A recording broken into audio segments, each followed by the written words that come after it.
saya, ya, saya harap tidak terlalu lama. Tapi saya mohon izin saya minum kopi dulu. Saya bisa jadi brand ambassador kopi Indonesia.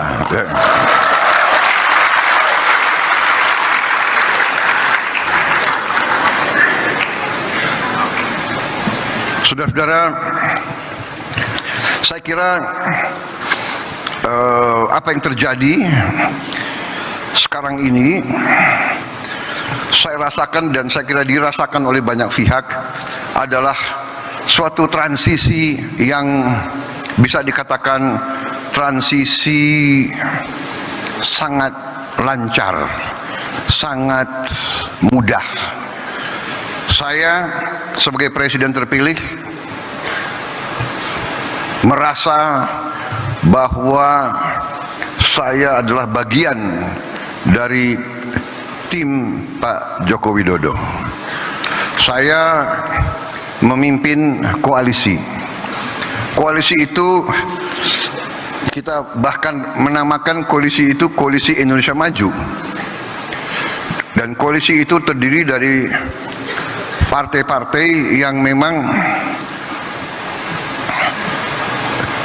ikut serta dalam timnya Pak Jokowi. Walaupun saya gabung sama Pak Jokowi baru bagian kedua. Jadi kalau dalam sepak bola saya masuk lapangan itu baru babak kedua, second half. Jadi biasanya second half masuk di saat-saat kritis begitu. Ya. Saudara-saudara,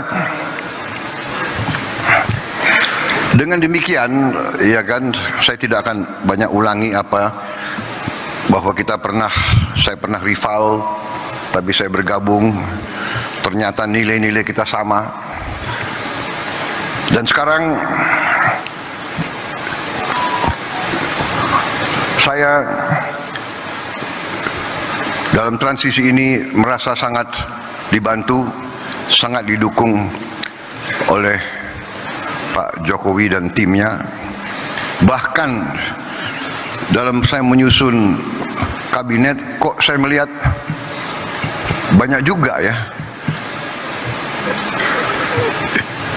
menteri-menteri yang akan datang, ya banyak juga yang berada di kabinet yang sekarang begitu.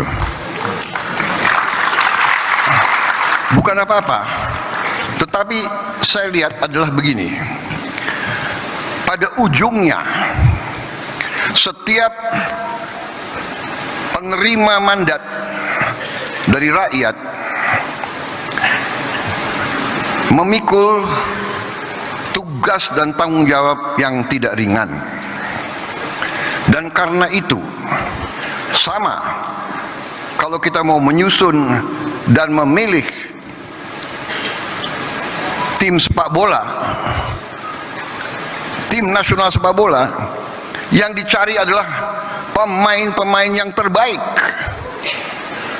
Kita tidak memikirkan orang tuanya siapa, agamanya apa, sukunya apa, rasnya apa, dia mampu atau tidak, dia bisa atau tidak, dia berjuang atau tidak, mampu nggak dia deliver, mampu nggak dia berbuat yang terbaik untuk bangsa dan rakyat. Nah, itu yang kita cari. Dan Pak Jokowi demikian mencari yang terbaik, saya pun demikian.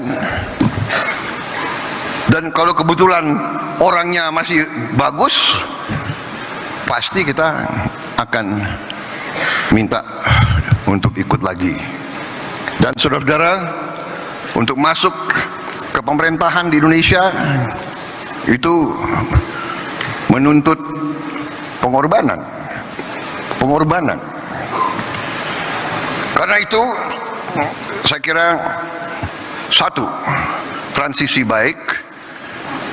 Kedua, kita dalam rangka pembangunan suatu bangsa, kita sadar bahwa pembangunan suatu bangsa, transformasi suatu bangsa dari bangsa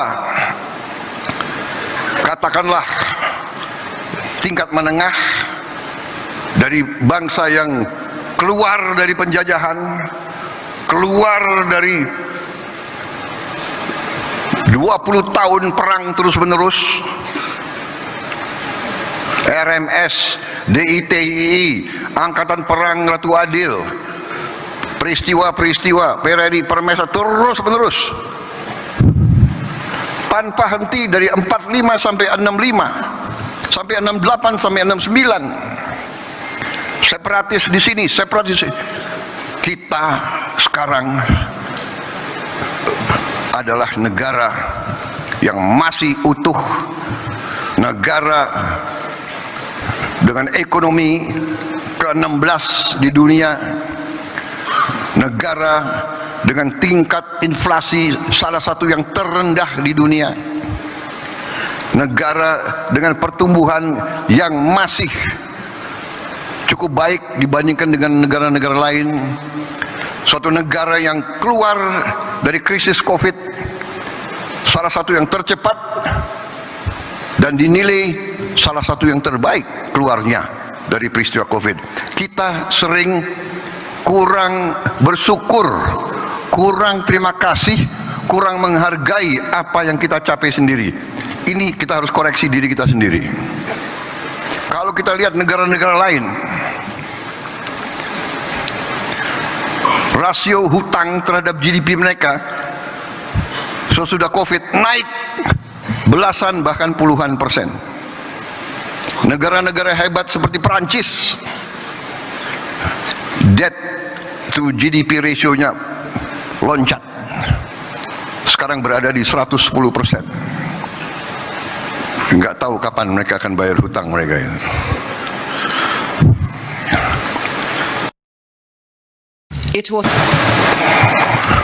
Saudara-saudara sekalian, dengan demikian saya terima mandat dari rakyat, dan waktu ini saya gunakan dengan sebaik-baiknya. Saya kumpulkan pakar-pakar, saya kaji perkembangan, saya kaji situasi ekonomi kita bagaimanapun tidak bisa lepas dari kondisi geopolitik global. Kita sadar semua di sini betapa kita berada dalam suasana yang sangat penuh dengan kecemasan. Terjadi perang-perang besar dengan risiko yang sangat besar di Eropa, perang Ukraina, di Timur Tengah, perang di Gaza, meluas ke Lebanon, mungkin meluas lagi ke Iran.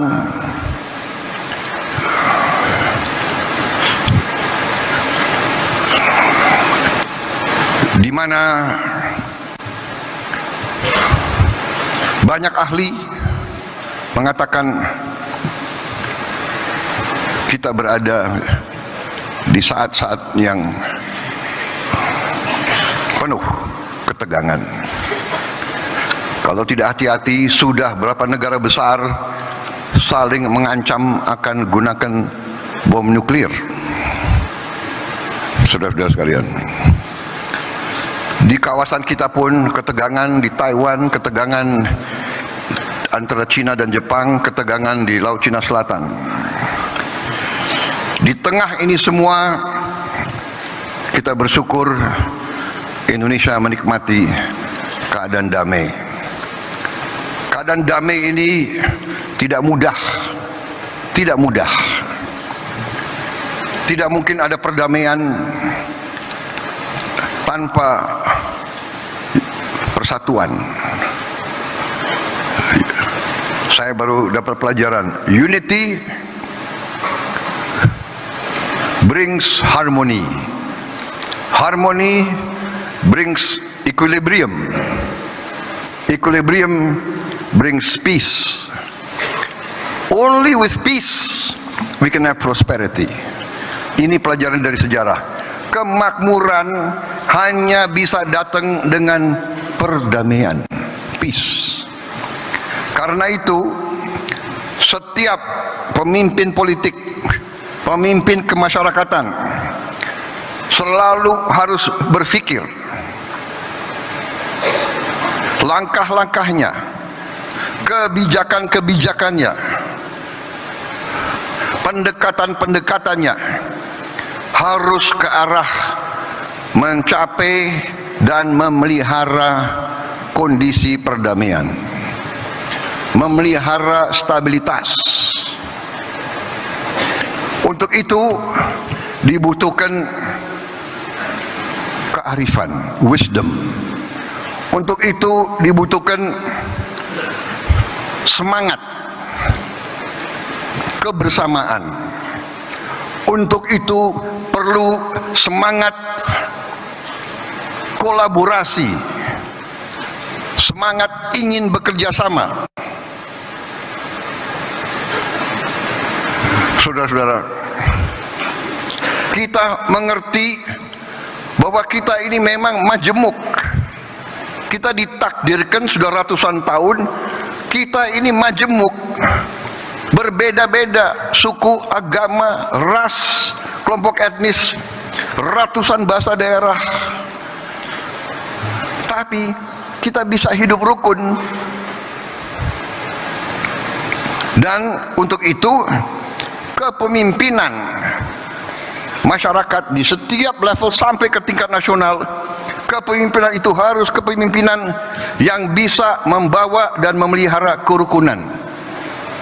Dan untuk itu saya mengambil sikap ingin menjunjung tinggi persatuan, ingin merangkul semua kekuatan, ingin membentuk suatu kolaborasi, suatu kerukunan. Dan saudara-saudara, sebagai pengusaha, sebagai pedagang, saudara-saudara yang paling mengerti, paling merasakan bahwa hanya dengan perdamaian, hanya dengan suasana sejuk, hanya dengan kerukunan, ada iklim di mana berdagang, berusaha, berwira swasta akan berkembang dengan baik. Tidak ada orang ke pasar kalau terjadi kerusuhan. Tanyalah ke rakyat di Gaza, tanya ke rakyat di Lebanon, bagaimana? Bisa enggak mereka hidup dengan tenang?